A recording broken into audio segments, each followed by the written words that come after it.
What's up, banana bunch? Bunch? Bunch?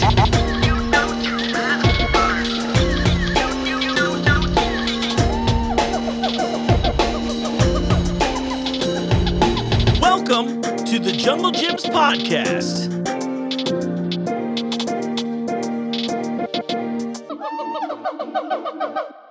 What's up, Banana Bunch? You know what time it is. It's time for another episode of the Jungle Gyms podcast. I'm your host, Mark. Welcome to the show. Hey, everyone out there in audio land. I am so appreciative of your listenership and your support. You've been great to me. But, I do like to always tell you all that you should subscribe to us on YouTube. Even if you're not watching the show there, that's totally cool. I get it. We like to watch and listen to our podcast differently. But we've been making a lot of fun content there as well that are, all kinds of different things. Like, for example, we've got a new video coming out this week where I get to try out all kinds of brand new secret chips from all over the world. I was just going to mention we spent part of this weekend at the Voices of America Country Music Festival. It was a brand new music festival that came to town, and we did some giveaways, all kinds of fun stuff. But, of course, we went on site to do some video stuff there, too. So that's another thing that you can look forward to that might not make it onto the podcast, but will make it onto a social platform. You get it. So, please, if you are so kind, go ahead and jump over to the Jungle Gyms International Market YouTube. Give us a subscribe. Hit the little bell icon. That'll give you a notification every time we put out new stuff. I promise I'm not going to inundate you. It's only 1 or 2 videos a week, nothing crazy. But I would love your support there. So thank you so much. And again, one more thank you to the Voices of America Country Music Festival. I'm a silly guy. I was trying to learn about country music as it's not a genre I'm super familiar with. But we had a lot of fun. The festival setup was great. I mean, they gave us that VIP action. So, of course, I'm sitting up front there, taking in all these tasty guitar solos for the last couple of days. That was great. What a nice little weekend. It's fun when this is your job. I'm telling you, if you're out there and maybe younger than me, or maybe just feel like you're lost in life, just think of whatever crazy thing you want to do in life and just really try to do it, because eventually maybe you'll also host a show in a grocery store. I love this place. Thanks, Jungle Gyms. Oh, speaking of reasons you should thank Jungle Gyms before we dive into this week's episode, and it does tie in because this week's episode is a little wine tasting segment talking about Caymus Wines with Mike B. You've met him on the show before. One of my favorite sommeliers in the world. One of the only 3 I think I know. But the reason I'm bringing that up is right now, we have just kicked off all of the press and marketing for the Jungle Gyms International Wine Festival. It's happening this November 11th, 2023. And right now, for the first 200 purchases of the regular tickets, there's an option to get a deal on that. It's an early bird special. It's $15 off a ticket. So instead of $65, it's $50. There's also an option where you can get a bus shuttle from the Eastgate store if that's a little closer for you.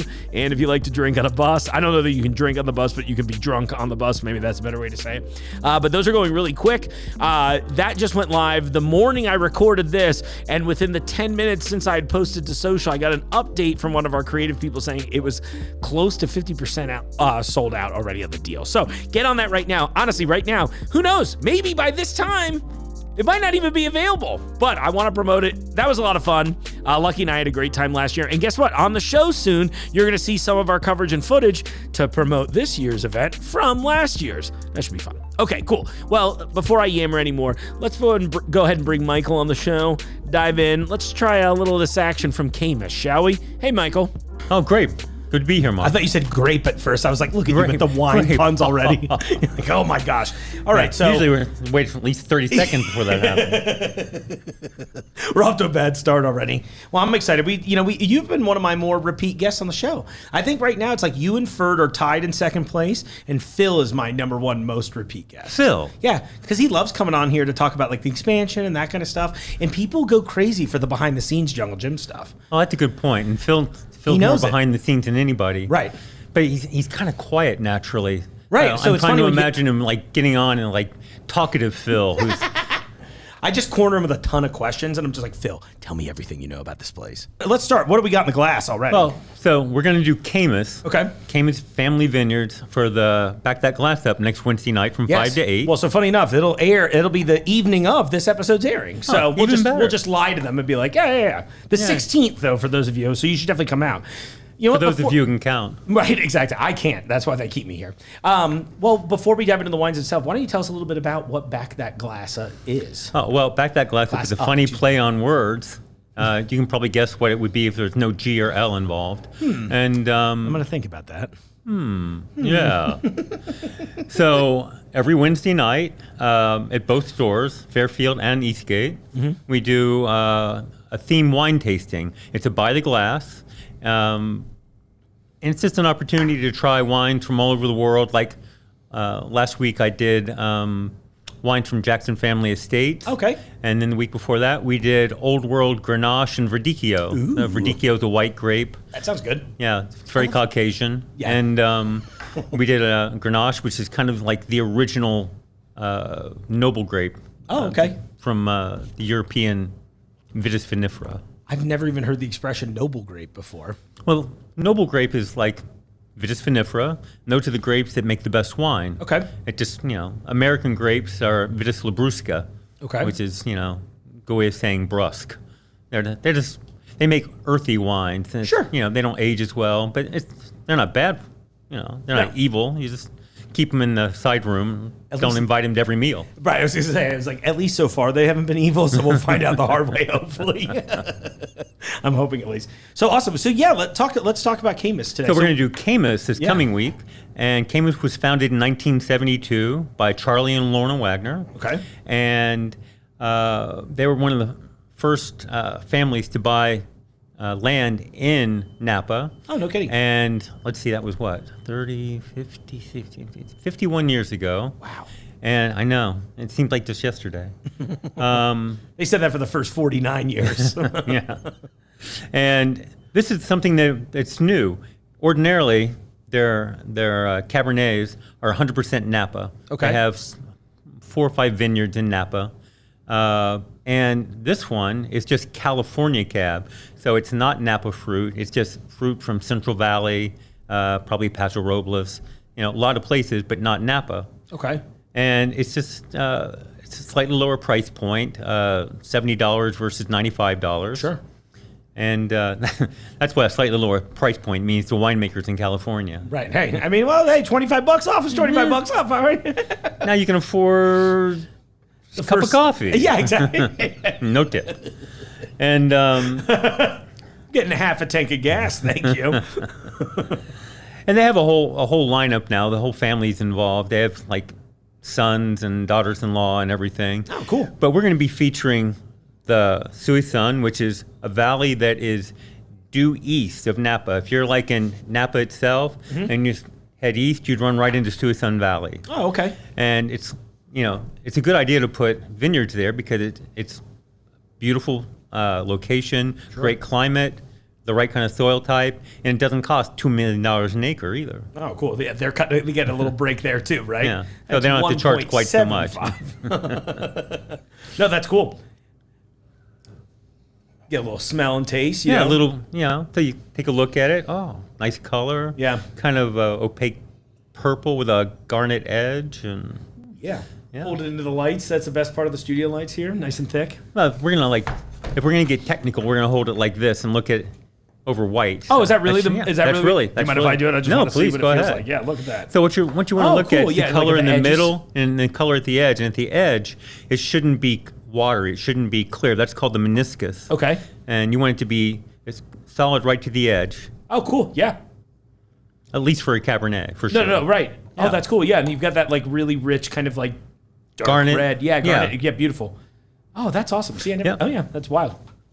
I can put my hand on it, but I was like, that doesn't work. Oh. Well, You're not white enough. Yeah, sorry. no, right. It's like, curse this ethnicity.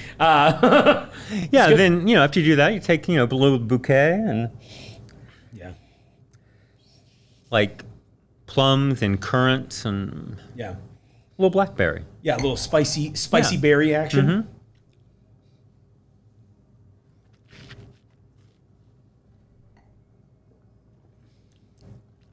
Oh, yeah. That's nice. Medium though. plus body, nice and bright, good acidity on the finish. That's weird. That's actually how I describe myself on websites. Nice and usually. bright with acid. Yeah, medium plus body. It's just a very, very wide description. Also, another one I write there: wide descriptions. Where's the drum set? We should have somebody doing rim shots for That'd be you. amazing if we just had one. I'll just get an employee to play drums every time I tell a bad joke. Yeah. That would be hilarious. I could probably get that one. This is good. Yeah, isn't it? Yeah, it really is. Yeah, it's one of those things. I mean, Caymus isn't like the highest quality in the valley. Mm-hmm. I mean, when it first started, it probably was one of the better ones. Yeah. But they're also trying to make a living while selling wine. Sure. So they're not crazy. And the prices are reasonable. This is the Magnum of the regular Caymus. And that's about $190 for a Magnum. Yeah. And the most expensive wine they make, the Special Select, about $250 a bottle. Okay. And their regular one's about $95. And then we got this one at $70. Cool. A little bit of something for everybody. Actually, they do have something for everybody. I didn't bring them, but their entry-level wine, Yeah. Conundrum, that's under 20. Oh, I think I've seen that out there. Yeah, yeah. Then there's Bonanza, that's in the low 20s. Cool. And you can just work your way right up, until you get to the top of the fruit chain. That's awesome. I love that. And what's kind of fun to me, at least in learning wine, is that price doesn't always denote everything about this. Oh, no, not at all. Yeah. No. I tried some wines today, and they range from $30 a bottle to $140 a bottle with one of our wholesalers. And probably the best one was, and they're not happy about it, but the best one they had was the $80 bottle. The $130, $140 bottle was it was good. Right. I have to imagine that's got to be exciting in your role, too, where you find those. I would almost call that a deal, right? You're sitting there. Well, that's what the over 90, under 30 wall is about. Yeah. We've got about 20 wines on there right now. They're all over 90 points on, official review and all under $30. But there's 95-point wines from Wine Advocate on there for $27.99. That's awesome. It's got a little write-up on every one of them. Yeah, see, that's so cool. I think it's great that I don't know, I just think it's great that we do that stuff. I didn't even realize that was a wall, but it doesn't surprise me that it's something smart we do, because I think people want to try and they want to learn that. I mean, look, I've told you from the day I met you, I'm like, make me understand wine in a way that's useful. Because right now, when I first met you, I literally didn't know anything. Well, you knew red wine from white wine, sort of. Right, exactly. I was like, I think it's the one that's lighter in color. But then it was I really have learned a lot. That's why I like about having you come on the show. And obviously we share some similar interests with you getting me into Formula One. And obviously we have great music and movie taste and all that stuff.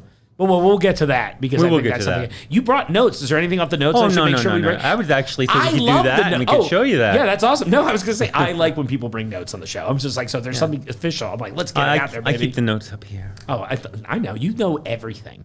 It's always fun to talk to you in the store, because not only do you obviously an expert on this, but an expert on everything that you've enjoyed or experienced, it feels like. Well, very broad. Sometimes not as deep as I'd like, but always very broad. Yeah, that's good, though. I like to be able to connect things to each other. Sure. And you can have conversations with everybody, which I'm assuming makes it even easier for you to do your job. That is my job. Yeah, right. You're like, I want to connect people with things. I like sweet wine. Well, I've got some. Right. How often do you get that question? Every day. Every day? Every day. How do I ask this in a way that doesn't seem mean or condescending? By the way, I love all our customers. It's not, sometimes they'll come up and say, you're going to roll your eyes when I ask you this. And it's like, I promise I won't. No. And I almost never do. Yeah. And the thing is, look, we both know everybody has different tastes and different palates and all that stuff. You're going to like something that I might not like, vice versa, whatever, it's fine. But I was going to just tell them, thank God you're not drinking beer. Right. Ferd loves that. Sorry, Ferd. Cheers, though. Yeah. I was going to ask you, though, on the sweet wine end, because I feel like generally speaking, right, there's sort of this, I wouldn't go so far as to say cultural, but maybe a little bit it feels like people in general, if it's like, if it's a sweet wine, it doesn't count. And I feel like that can't be a real take, right? Not only is that completely not the case, sweet wine's very important. Back in the day, like in the 17th century, Riesling was money. Sweet Riesling from Germany was currency. Yeah. It was so consistent, and people liked it so much that it was like currency. You could barter with it. I would like 3 horses. Now that'll cost you 2 bottles of Riesling. Amazing. Yeah. And now I'm like, I could barely get 1 horse for that much. No, not even. What is the horse to Riesling ratio? rate? Conversion rate? Like, I'm gonna try that. I'm gonna take a horse to Fifth Third later and just see how many bottles I can get out of it. That's good. This is really good. Yes, it is. I normally don't lean into the reds too often, except for when you bring stuff in here, and then it's like, oh, maybe I do enjoy this more. But it lacks. Would it be tannic? Would that be a good descriptor? It's not as like. So the tannins on this, tannin comes out of the skins primarily, but also if they use the stems, if they don't destem the grapes, they use the stem, there's a little bit of tannin there, and there's also the barrels that they're aged in. Okay. So there's oak tannin, there's grape tannin. Right. Now, you ever have... And Biff tannin, for those of you watching Back to the Future with us. Yeah. Of course, his car's covered with crap. Right, exactly. He was a bitter character, which I think would describe it. But is that usually, like, the tannins are a little on the, they are the, like, the bitter note, right? Well, Maybe some people perceive them that way, but have you ever had, like, a cup of tea, hot tea, and you put the tea bag in and you left it in too long? Yeah. Same exact thing. The tannin from a tea bag is what makes it bitter when you do that. And Sure. That's the same component in wine. Sure. Now, the difference is the wine grape skin tannins are a little more elegant. If the grape was ripe, correct, phenologically ripe when it was picked, then you're going to have less of an issue with that. Also, the winemaker decides how much extraction he wants to get out. So how long he has the skins in the tank fermenting, and then how long they're aged. Are they aged in oak or are they aged in stainless steel? Like, these all make a difference. Of course. But this wine actually has, for a Cabernet Sauvignon, has actually fairly soft tannins. And that was Like, sometimes it feels like it's stripping the enamel off your teeth and you can't talk. I had one this morning where I could hardly... I mean, I spit wine all the time. Sure. I could hardly spit it. I could hardly get my lips to go to... That bad. Yeah, see, and that was my first thought. I think that's generally why I don't lean red, because I feel like so often you get almost like that cotton mouth kind of... You know There's what a little bit of that. I'm exaggerating for the point. I'm the idiot in the room always, so I'm just like, that's the take. But this is the exact opposite of that, where it was very easy drinking. Like, this is one where I'm like, I will drink more of this, you know? Thanks, Michael. And if we had like I don't know, medium rare filet mignon with sauteed onions and mushrooms. Yeah. The best I could do right now are beef Wellington flavored chips from China. I would recommend that. I tried those. Should we pair it now? Yeah, why not? Let's do it. Let me get it. All right. Lay's Chinese beef Wellington potato chips. Let's find it. I know it's in here. I'd never had these before today, Right. Obviously. Are these for sale in the store? They are for sale Over in the store. in the Yeah, so they're in the Asian Taiwan section? aisle. Yeah, they're in the Chinese or I think they're by Taiwan. Near World of Ramen. They actually smell like beef Wellington. Yeah, it's really crazy. These are good. Uh-huh.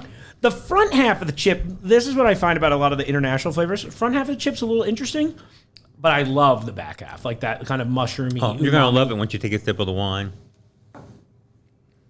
That's ridiculous. Oh, yeah.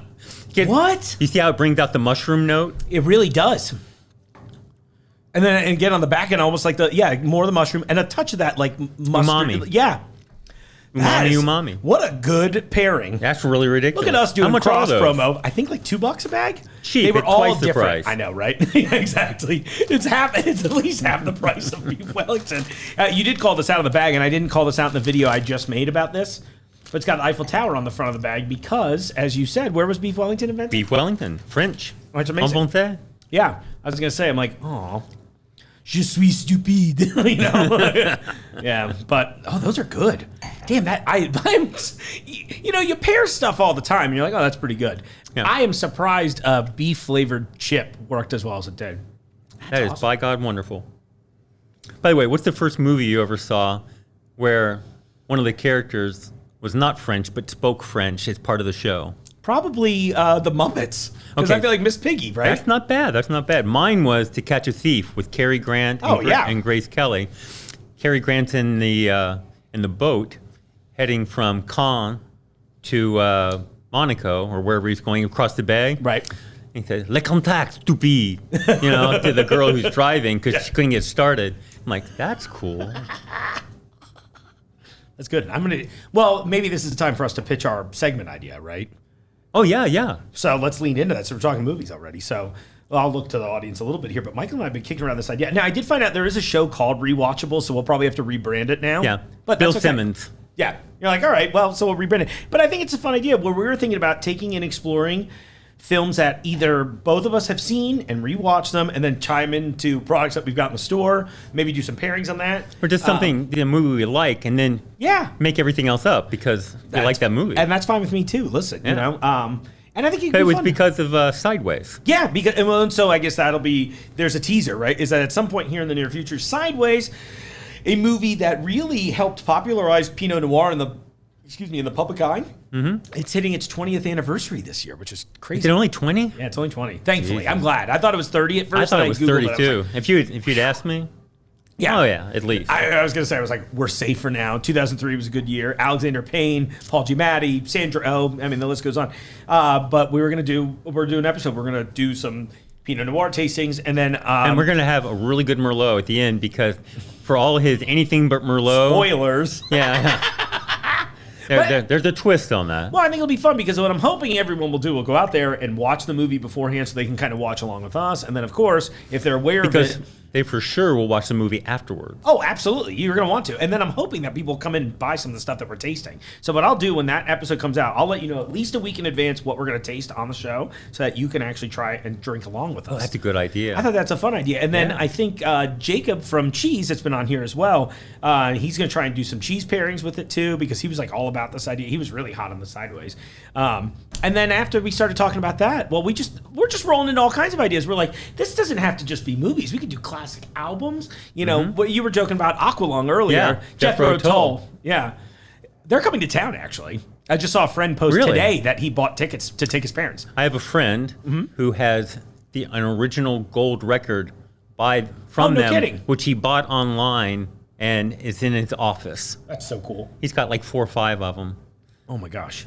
Thick as a brick, baby. I'm going back there again. I think this is a really cool idea. I think this would be a lot of fun to do that. Yeah. I've been trying to just kick around like classic movies and albums and stuff like that. That would be fun to do. I don't have any ideas yet. But I'm much older than you, so I might have to explain some of them to you. That's fine. Listen, I think that's a really good show angle in general. I think people are going to enjoy this. I think because the thing is, we'll be able to pair it with like fun different stuff in the store. There's a cashier, 19 years old, and I was talking to her about something, whatever it was, and I said, "Who was it? George Michael." And she's like, "Who?" No idea. Like, uh-oh. Yeah, it's like, like Clint Eastwood. Who? Oh my God. Okay. Yeah, you're like, so it would be fun. It would be fun to have somebody from, That's a good idea. Like with that millennials or. You know what's funny? You know what I found out? I'm at the tail end of millennials. I didn't realize it went up to my age. Really? Yeah, I'm like just at the end though. Like I'm like 6 months earlier, and I would have been Gen X. Yeah, I am like the absolute last gasp of the baby boomers. Really? Yeah. It's weird how I want to know who names these generations. Actually, I don't want to know them personally. I just would like to know who, so I can direct my less than happy emails towards. I'm like, oh, thanks for this one. I feel like it's just a societal consensus. Yeah, like someone one day is like, Gen Y, that's it. We're calling them Gen Y. You're like, come on. No, nobody came with a better idea. Because I think the kids now, I think they would be Gen Z or Zoomers, as we call them in a derogatory way, I think. But it doesn't seem very derogatory. But I'm into a happy-sounding slur for ageism. That's the clip. Important part, slur. Yeah, right, exactly. Everyone hears that. They're like, what did he say? I'm like, oh, I said you're 17. It's fine. Oh, my gosh. But you're right, though. It's funny because, like, a lot of my tastes were helped. I was cultivated by a lot of people older than me. And then in my life, I've been Everyone is. It's called society. Well, right. Yeah, exactly. Yeah. You learn from your elders and all this. And I find now I'm in that position where I'm, like, introducing the young people in my life to things. And it is that funny thing where every so often you'll run into somebody who, doesn't get George Michael was a huge pop star. I know they sing along to Last Christmas every December, okay? And I'm like, just because it was labeled as Wham, you know what we're talking about. It's kind of weird. But I wonder, we were talking about this off the air. I wonder how some of those things fall through the pop culture cracks, Like, it's just, there's so much out there now, like TV shows. Like, right. I have like Hulu and, Netflix and. Sure. But there's like, just thousands and thousands of shows. I mean, I watched 3 or 4 of them. I think I'm keeping up, and somebody always comes up, hey, have you watched that? It's like, no, that's 142nd on my list. Right. Yeah. Just like knock off the queue. That's a list of things I want to watch. Right. Imagine things I really don't give a Yeah, no, I'm right with you. Yeah. Crap, it's fine. If you say that it, okay? I'll edit it. Yeah, You will? It's totally fine. Yeah. It's Right. not. We're just like if you. Can I if just we say can, beep or something? Oh, you can totally do whatever. You be comfortable. You be you. And it's one of the. No, this is I guess for the audience. Like so now that we've been syndicated, I have to very much make sure nobody swears. I don't have to do it here because I can edit it out, but it's obviously easier when we think about it in advance. But just be comfortable. That's what's important to me. Yeah, you're right though. There is too much stuff out there. I run into this a lot in like. Well, I do a lot of stuff in my personal life with like our local music and everything.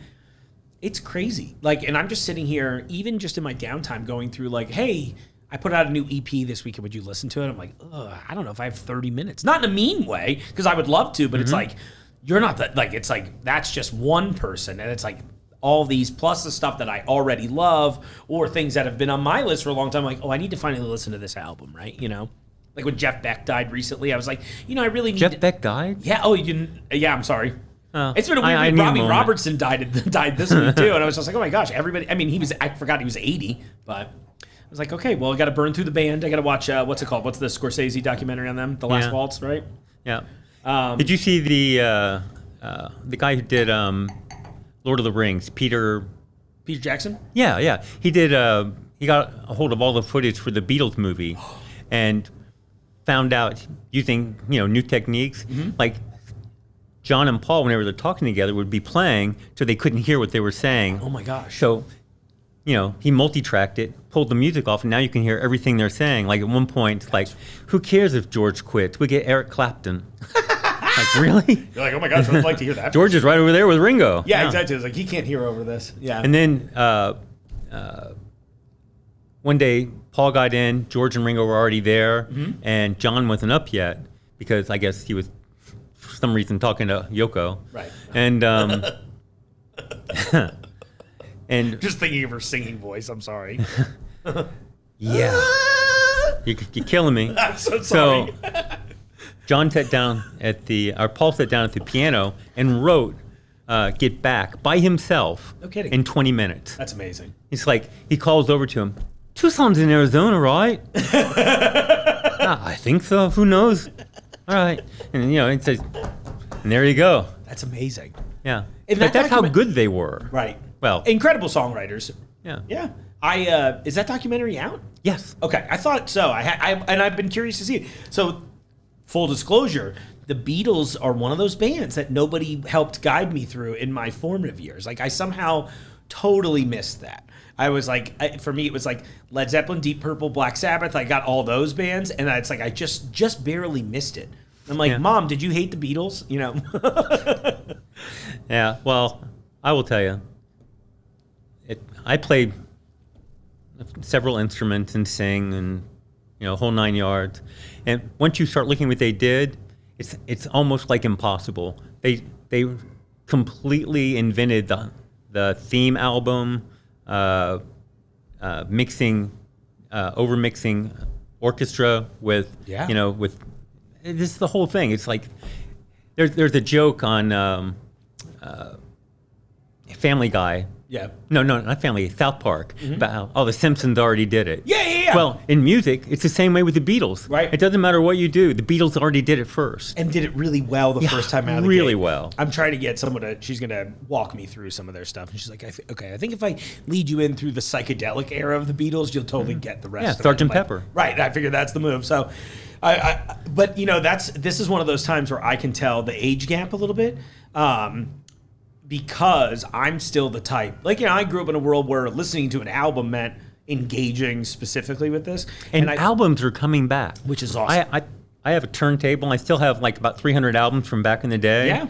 But, you can go into a boutique, and get brand new direct drive turntables and it's awesome. Everything. Yeah, I was pretty happy a couple years but ago. everything that's old is new again. And listen, this is a cycle I'm happy about because as much as I love the convenience of streaming services, I love it, but it's weird. Well, you've been in the cellar. What do I always have on? Alexa. Right. Exactly. Right. And it's Amazon great. Music. No, and I love it. And it's funny because I was so late to adopt it. I mean, I've literally only been a streaming service subscriber for probably, as far as music, probably just before I started working here. Seriously. So 3-4 years maybe, because I really I'm an album guy. So I was like, I really want to engage with it this way. And I kind of felt like, it's not paying the artist. It's not, all those little things. But then I was also like, is this going to kill the way I engage with art, right? Because I kept seeing on like a grander scale, I find that a lot of the young people I know, everything's background music. They're like, I just put this on while I do something else. I'm like, oh, see, if I'm putting it on, I want to. I'm engaging. Right. I'm here to experience this. And like,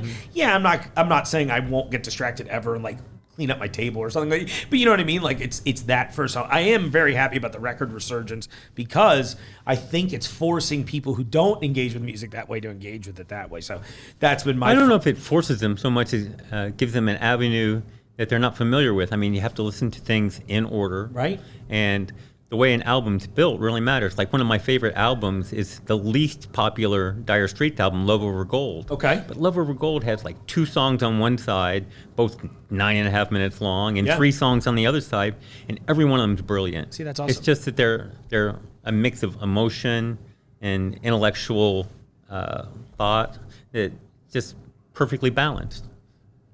You're a sommelier of all things. That's why I like it. But seriously, that's like, and that's so beautiful. So now I'm like, I love Mark Knopfler's guitar playing, so I'm definitely going to check that album now, you know? It's you know, people always say I like music that's big and aggressive, but the hardest music to play and understand, it's the most delicate music where it's very exposed. There's just one guitar playing a very complicated melody that starts off basic and then grows and, you know, thematically enlarges until you can't really contain it. Sure. I was kind of looking. I'm gonna cry. I made myself cry. I mean, you could do it on air, please. I need the views. I was looking at kind of like building a house. You know, it's like those things are like these foundational things, and then on top of it, you build all this stuff and space and rooms and all these other little flavors and textures. All of these things come together in that regard. We could do a whole separate music show here, I think, at this point, where we just pick that kind of stuff and dissect it. You know? The funny thing is, you know what I listened to after Love Over Gold? What's that? All Along the Watchtower by Jimi Hendrix. Oh, great. One of the best covers of all time. Right. Yeah. Most people don't know it's a cover. Yeah. Bob Dylan, exactly. Yeah, exactly. That's so cool. Yeah, that would be that'd be another fun segment we could work into our greatest music covers. One. Exactly. Or even maybe more importantly, songs that people didn't know were covers. And you're like, oh, this cover version is very popular. Did you know it was originally by? That could be a fun little bit. There's probably not a ton of those. Yeah, but I mean, enough. honestly, when you listen to Bob Dylan do it and you listen to Jimi Hendrix do it, you're convinced that Bob Dylan did the cover. Right. Oh, for sure. Oh, I can do that. I'll just do it. No. You're like, no. Yeah. Hendrix, what a great, too. And he was a guy that so there was another guy that I like got into early, especially when I was first learning to play guitar. Everyone's like, all right, first song you're going to learn is Hey Joe, you know? I get it now. Then I didn't understand it as much. I was like, can you teach me something more complicated? And then they're like, you're not good. So no. I was like, it's my first week, you know? I want to be Alex Lifeson from Rush, you know? And that's never going to happen. Still, it's been 20 years, and it's just not come together. You're right. Sometimes things have a shelf life. Oh, man. That's so good. Well, speaking of shelf life. No. Here you go. Oh, cheers. I will gladly. Yeah. This is a good episode. See, we just need to do this more often. Sample a little wine. I really like this one. It's getting better as it's open. Is it? That's one of the things about wine is it breathes. You know, it aerates. Right. And the oxygen molecules kind of Like it's oxidizing the beverage, right? They are breaking it down a little bit and making the flavor compounds more accessible and making it more perfumey. And that's why we swirl too, right? Because it kind of get some oxygen into it and to release the bouquet.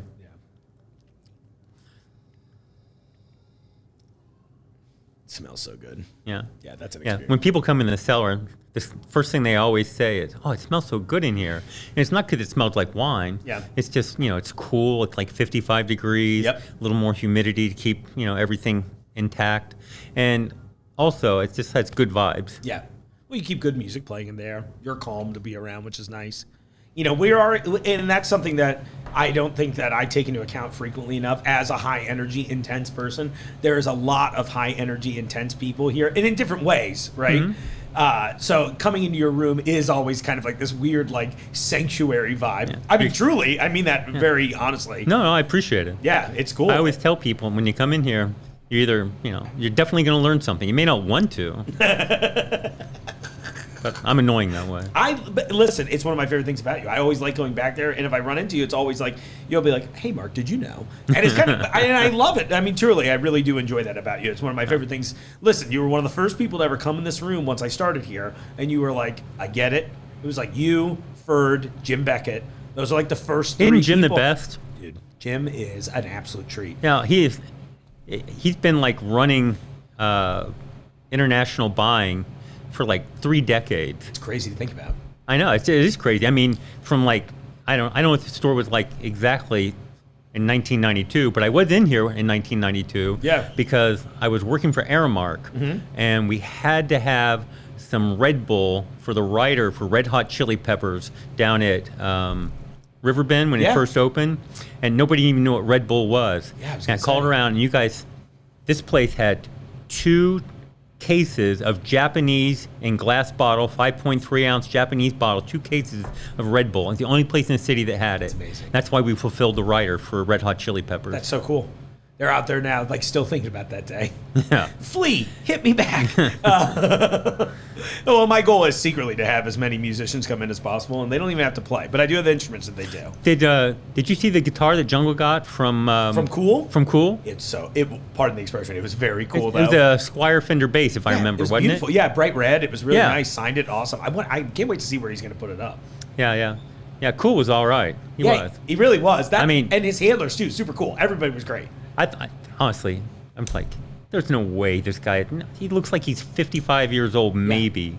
And then I looked it up, and I was like, "Oh, he is not 55. I mean, he's been in the industry that long." I know he's been in. It's just that crazy. blew my mind. Yeah, seriously. And he was still just like, look, it's always refreshing to me, especially as I get older, and I'm sure this happens for other people, when you meet someone like significantly older than you, and they're just like, no, I'm still with it. Yeah. And like, I'm having a fun conversation. Yeah. There's no, that's refreshing to me because we were trying to set up a date for him to come back. Yeah. He's like, well, I'm in Paris that weekend. I'm in Barcelona that weekend. Oh, I'm in Atlanta that weekend. It's like, well, Atlanta's kind of a downer after Barcelona and I was just Paris. gonna say, it's like, oh, that doesn't sound good. Hell no, I like Atlanta. Yeah, right. Sorry, Cool. It's just a joke. Stay cool. Yeah, cool. Exactly. He's like, you're being a little fresh. You're like, all right, sorry, no more song references. He was great interview too. No, he was fun. Yeah, I can't wait. And I'm excited for. I'm assuming it's his new secret product. I don't know how secret it is, but it was for another bottle he's bringing out, right? Yeah. I didn't know if it was like public knowledge that he was doing that. I don't know either. That's why I didn't bring it up. Right, perfect. Sounds good. So there's a secret on the way with Cool. I can't wait. I hope he comes back. Yeah, exactly. Oh my gosh, this is how I get fired. Listen, I already got in trouble with Did you see his Grippos entourage? today. Yeah, they're all carrying bass guitars. I'm going to Fairfield. All right, good. We got to bring more of those in there. Oh man, this has been great today, Michael. Yeah, as always. Yeah, thank you so much. I appreciate it. Oh, by the way, the Formula One thing. Oh yeah, come back, Max. I'm just going to mention that I told you last year. I know that Max was going to win every race sooner or later. I should pull the clip because yeah, I know it's and on I think the show. he's won like 8 or 9 straight races this year. He's killing it this year. Yeah, he's going to have it clinched. They're on summer break right now. The last race was Spa, where he took a gearbox penalty, started 6th, and was in first place after lap 15. Now, last year, he took an engine penalty there. He was in 16th place, and he was in first place by lap 8. That's crazy. But, he's only the best driver on the planet. I was just going to say, yeah, without question, too. Yeah. Thanks for getting me into that. I haven't watched as frequently, but it's that thing. Look, it made it high on my list of 142 things I was trying to watch. Right. So seriously. Moved up to it was great. 141. Yeah, and the fact that they made it easy for me to watch on streaming, too, was great. So I was just like, oh, well, I guess, whatever. I'm using YouTube's TV. I was just laughing. I've been following Formula One, telling people about it since I was 10 years old. Yeah. I am not kidding. And now it's getting big finally. And now it's finally popular. I'll be dead soon. I'm sorry. That's the barometer on the quality of things. It's also like, how old is Michael / is everybody interested in this yet? But I know that feeling all too well. And you're like, it's fine. I knew first. And hopefully, listen, it's documented here now. We know you've been trying to get us interested You know in what the for 2 next years. big thing is going to be? What is Maybe. So I like that you're sandbagging now. Yeah, a little bit. Yeah, I'll edit it. I've always liked Drum and Bugle Corps, DCI. Yeah, DCI was always fun. Phantom And- Regiment, let's go. I love the regiment. I know. Listen, I know a little bit about everything 1988. That was a great show. So it took a hiatus during the whole COVID thing. Yeah. And well, I'm not crazy about the Blue Devils. They're probably going to win again for the 19th time in the last 22 years. I was just gonna say, I've seen that but too many times. I'm getting young people who are like interested in DCI.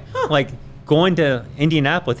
Indianapolis is the home of the World Championships for them. Sure. And that's like this coming weekend. kidding. Yeah, Thursday, Friday, today. Oh. I think prelims were today, and then Friday, Saturday, Sunday. Oh, awesome. Yeah. That's cool. Do they air it on TV or just on the internet? It used to be on PBS. I think you have to Yeah, I thought that's what. I think you have to pay to stream it now. Probably. Everybody figured out there's a hustle. Yeah, They're but I'm telling you, the quality of the music, the intensity, the performance, and everything, it's gonna have a bump.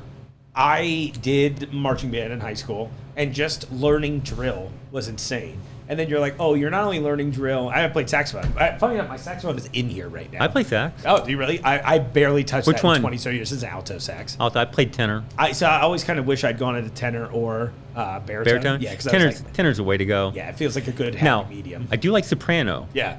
But I played oboe in orchestra, so Yeah. that's Oh, got cool. a little bit of double a reed action. Yeah. similar sound. That's cool. Yeah, for sure. That higher, You know?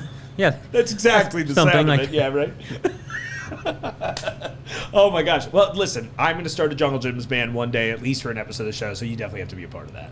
Okay. Yeah, that's why I keep bringing all my instruments here. My keyboard's hiding out somewhere behind me. I'm taking lessons on that now, so very slowly, but we're going to make it happen.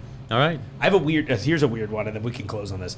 But I got a weird thing when we went to the toy show a couple months ago, and this guy made this wild, effectively a keyboard, right? But it uses organic things to control the pitch. So, Well, define organic. organic, like anything that can conduct electricity, I guess, in this regard. So, but everything that worked on it was like fruits. So he was like, so you literally clip a banana to this wire, and then the wire connects to the thing, and then when you touch the banana, it's a G. And if you touch an apple, it's an A or whatever, but you can like set the pitches. So I'm spoiling all kinds of content today, but we're working on doing a music video and creating a song with the produce here. Are you going to write a song or recreate a song that's already written? I think I want to write a song. Okay. I think that's the move. Although if it comes together poor, I don't know. I feel pretty good. Like Lucky's a great songwriter. I feel like I You're did kidding me, decent. really? Yeah, I'm a decent one, and I just don't do it anymore. No, I didn't mean it bad way. No. What I mean, I didn't know Lucky was into music. Oh yeah. I would say that's probably his first love, and then photography, videography, all that stuff seems on the list too. And not to forget his now fiance as well. She's on there. Think cameras. Right, exactly. No, but we kept joking. We're like, oh, between the two of us, we could definitely write a simple song and just see what happens. And if it sucks, then we're like, all right, so we're doing a cover instead. You know, so there's always a fallback. No, Bernstein wrote a song called "Simple Song" from Mass. Oh, that wouldn't be bad. That actually would be really funny. Dun, dun, dun, dun, dun, dun, dun, dun. And it'd probably be easy to play too. Yeah, because you're like banana, apple, orange, pineapple. I don't know how well the pineapple does, but probably okay. So yeah, amazing. Well, Michael, it's been an absolute I'm sure pleasure. there's a lemon in there somewhere. Yeah, I'll find it, right? Oh, call Robert Plant about it. Yeah. It's running down his leg again. Was that Zeppelin, right? Yeah. Ugh, gross. All right, cool. Well, great end of the episode. All right. Michael, thank you so much for coming. Everybody, pleasure. Come out Wednesdays. And everybody coming by these. Honestly, Beef Wellington chips. You know what I should do? I should just transfer a couple bags out to you guys for that tasting. It'd be like really as should. seen on the show. It'd be, yeah, why not? I'll do it. Yeah. Okay. These are delicious. Thanks again. I appreciate it. We'll see you all Wednesday, August 16th for Caymus. And then every Wednesday this goes on, right? It Yeah, starts at 5. every Wednesday. Don't feel like you can only come for the high-end wines. Yeah. I mean, you should definitely do that too. It's Yeah, an easy way to absolutely. learn about them. Yeah. It's always fun. I tell a bunch of my friends. One of them was out here waving at us. She's gone now, thankfully. Oh, well. Classic.